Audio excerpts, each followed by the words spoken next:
Mesa de análisis.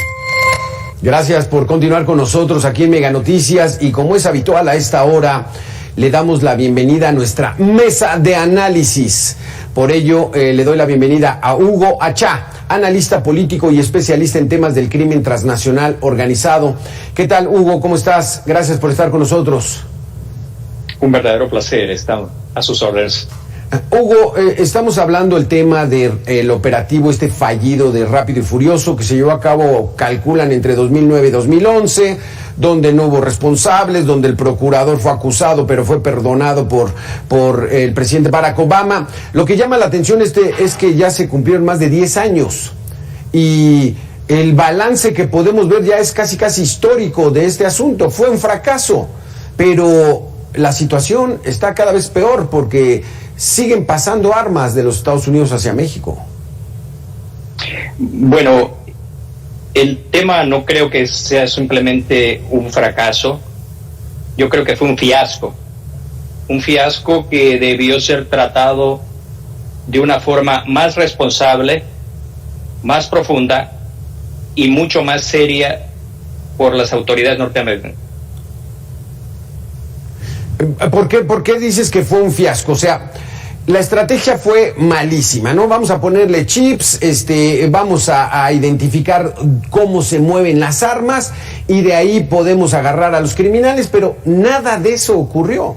Y simplemente los criminales, particularmente de un cártel, el cártel de Sinaloa, del famosísimo Chapo Guzmán, pues se vio beneficiado en eso. ¿Por qué lo declaras como un fiasco?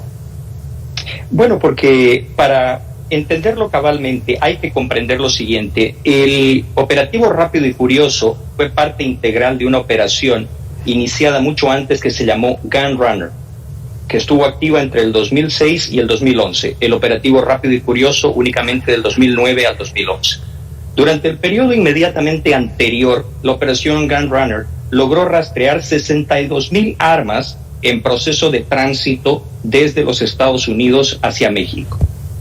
Y la forma en la que se operaba estaba sujeta a métodos probados de seguimiento y de procedimiento policial.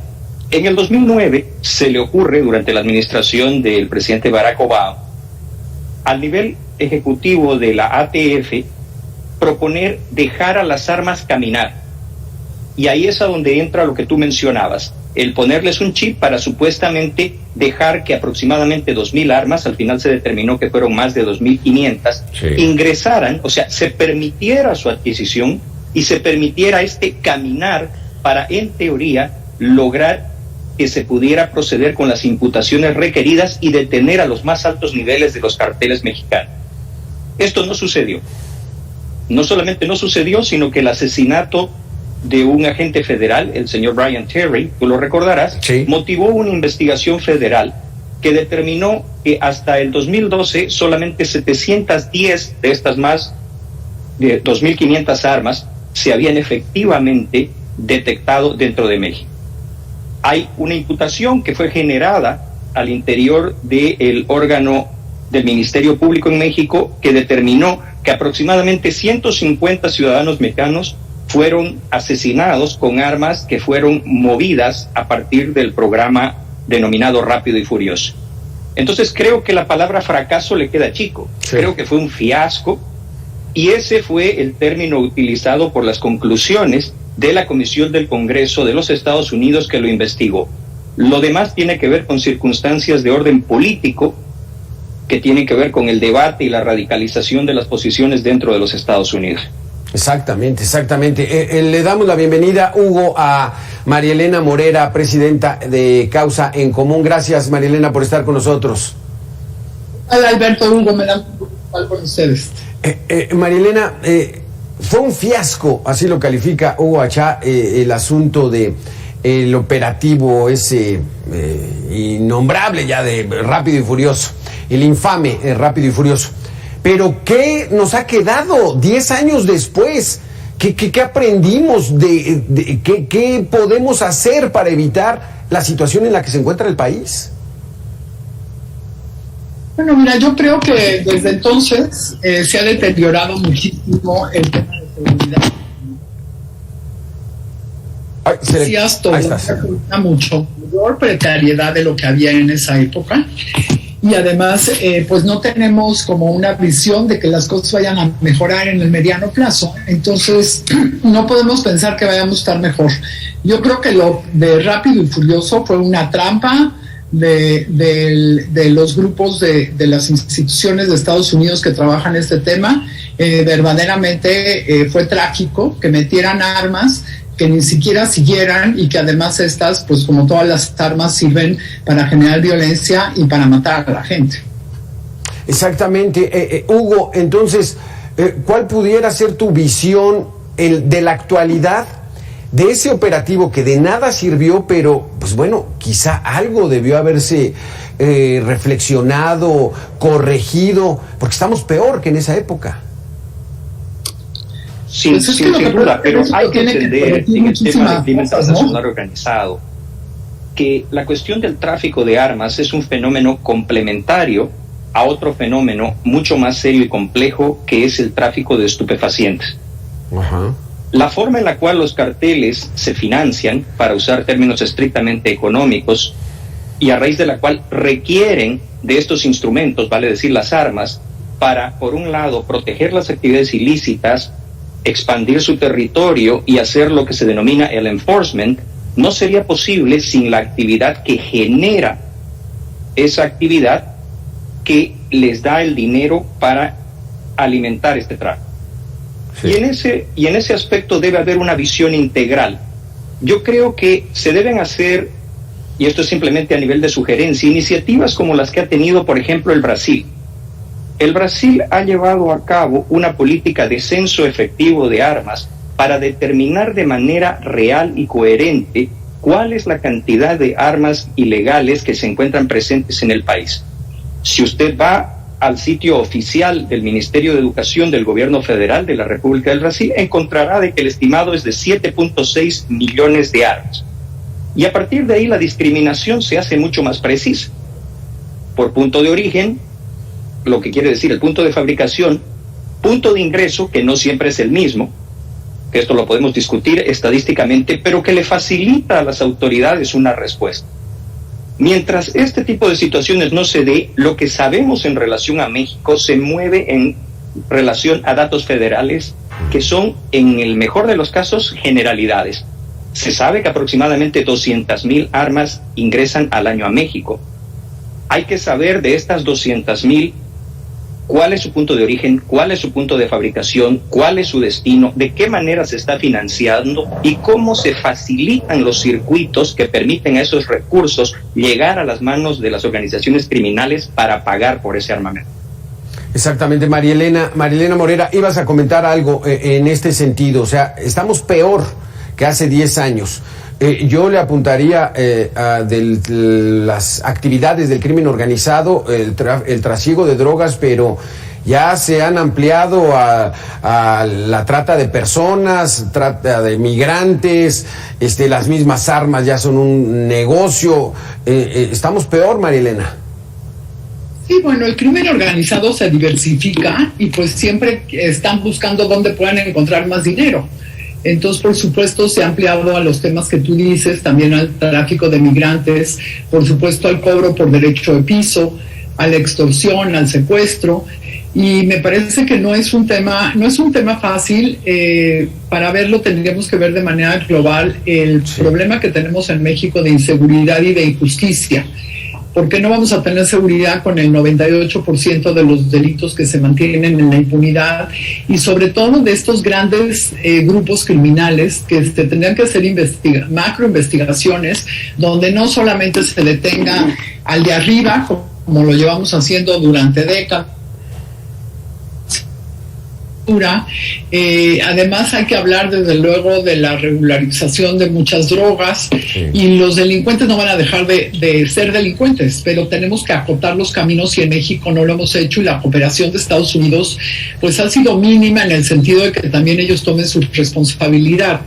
Pero lo que sí nos toca a nosotros es tomar la responsabilidad de tener policías profesionales de tener ministerios públicos que realmente hagan investigaciones que sean lo suficientemente sólidas como para poder llevar a estas personas ante la justicia.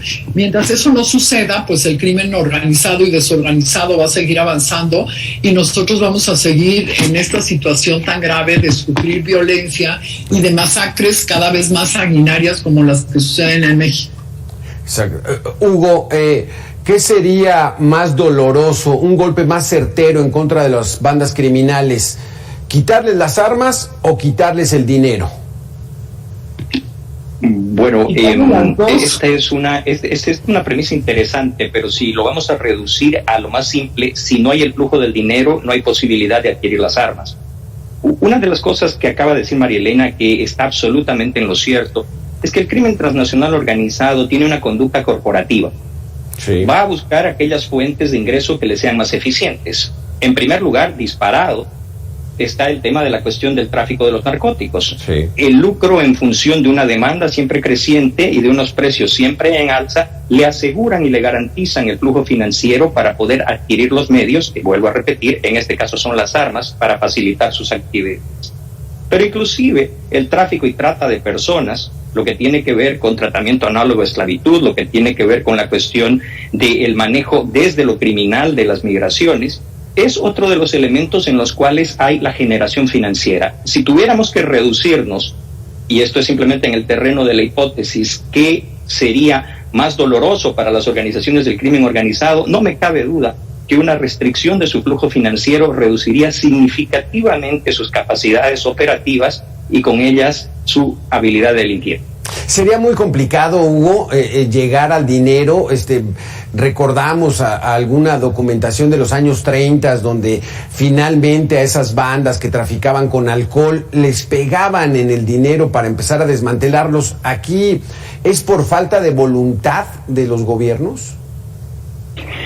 Bueno, mira, sin querer monopolizar ni mucho menos el tiempo, desde la fundación de la cual yo soy el director de investigación y de relaciones internacionales, publicamos un libro que se llama La Guerra Infinita. Por el momento solamente está disponible en inglés, Infinite War.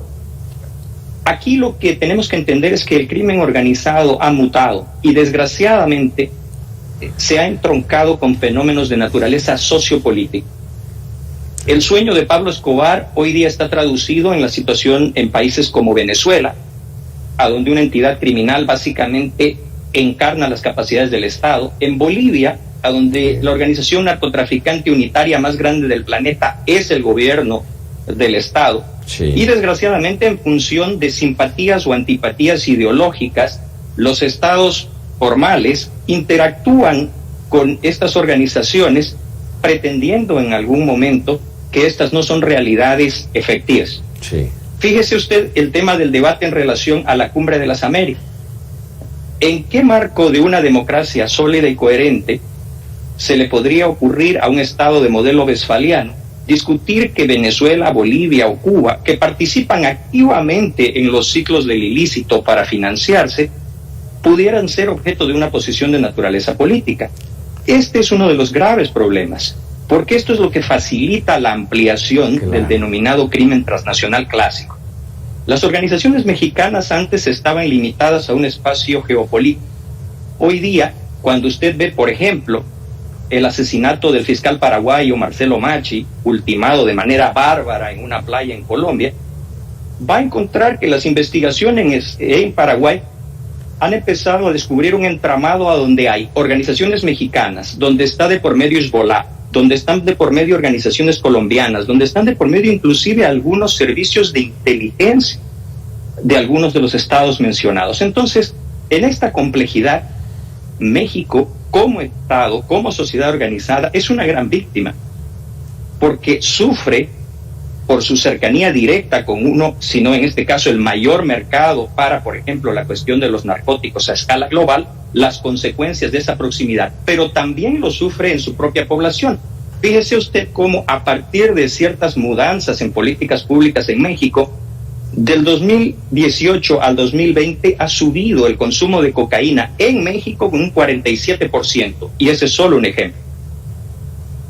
Terrible, terrible situación, María Elena, y lo que dice Hugo, lo entendemos perfectamente en México. O sea, hay zonas que ya son dominadas por los criminales, y no solamente por la cuestión de seguridad o terror que estén aplicando en la zona, sino que prácticamente los están financiando. O sea, hablamos de narcoestados, narcomunicipios, narcociudades, donde ya el flujo de dinero es más que evidente que viene de esa parte. Sí, así es. Desgraciadamente en México ya tenemos estados que está claro que están dominados por el crimen organizado. Lo vimos en las elecciones, en las últimas elecciones, en las de 2021, como el crimen organizado fue el que decidió quién iba a ser el gobernador de Sinaloa. O tenemos al gobernador de San Luis Potosí, que es abiertamente miembro de una banda criminal, y tenemos, por supuesto, municipios donde los criminales son los que deciden no solamente quién es el secretario de seguridad, que para ellos es lo de menos, sino que deciden en qué gastan las finanzas públicas del municipio. Y sí creo que el gobierno federal actualmente, como bien aquí ya se mencionaba, pues ha permitido que todo esto vaya evolucionando de forma rápida. Y como ya se decía, bueno, pues ya hay el consumo de cocaína ha aumentado muchísimo, y seguramente muchos otros consumos, al igual que como ha ido aumentando la violencia, ¿no? Porque si no, de otra manera no te podrías explicar estas atrocidades que cometen algunos delincuentes, donde antes de matar a la gente pues la parten en pedacitos o la queman, ¿no? Entonces pues esto también tiene que ver con el consumo de las drogas y el estado mental que están teniendo muchos criminales en México, y eso tiene que ver mucho, y yo estoy de acuerdo con el tema político. Por supuesto hay estados que están mucho peor, ¿no? Países que están mucho peor, pero bueno, en México sí, siempre ha habido, o se piensa que sí hay un contubernio, ¿no? Sí. ¿No? Entre políticos criminales, y pues de hecho los últimos gobernadores de Tamaulipas pues están hoy en la cárcel, y muchos otros que no están en la cárcel y que quizás deberían de estarlo, ¿no? Entonces, esta relación entre los criminales y los políticos, bueno, pues es lo que nos tiene mucho en este lugar y no permitiendo que se generen investigaciones importantes. Yo creo que ahora que ya no tenemos Policía Federal y que ya han mostrado los militares que no están hechos para la seguridad pública, como era evidente, creo que sí tenemos que pensar en una agencia, en formar una agencia de investigación criminal fuerte, un grupo fuerte que realmente nos pueda llevar a pensar que podemos estar en otro momento, pues yo no digo que en 2 años, pero sí que podamos pensar que en 5 o 10 años México pueda vivir en paz, y no lo que tenemos hasta el día de hoy, y tampoco no queremos llegar a una Pax Narca como lo que están proponiendo en este gobierno, ¿no? Dejar hacer hasta que ellos decidan quedarse con los lugares, y bueno, y ya que se pacifique, ¿no? Porque pues pacificarse, los criminales no tienen palabra, ¿no? No se van a pacificar nunca. La estoy perdiendo. Sí, exactamente. Ahí estás, Hugo. ¿Sí nos escuchas, Hugo? La situación está complicada, verdaderamente la situación está complicada. La escucho muy mal. Está recibiendo mal la señal Hugo Achá. La situación es muy complicada, María Elena, Hugo, y lo peor es de que se ve todavía mucho más sombrío el futuro de la seguridad en México. Muchísimas gracias a María Elena Morera, muchísimas gracias Hugo Achá, muy interesantes sus conceptos. Esperamos estar nuevamente en contacto de este tema que nos ocupa, nos preocupa, y es el futuro tan incierto que estamos viviendo como país. Gracias a los dos. Muchas gracias a ti, hasta luego, Hugo.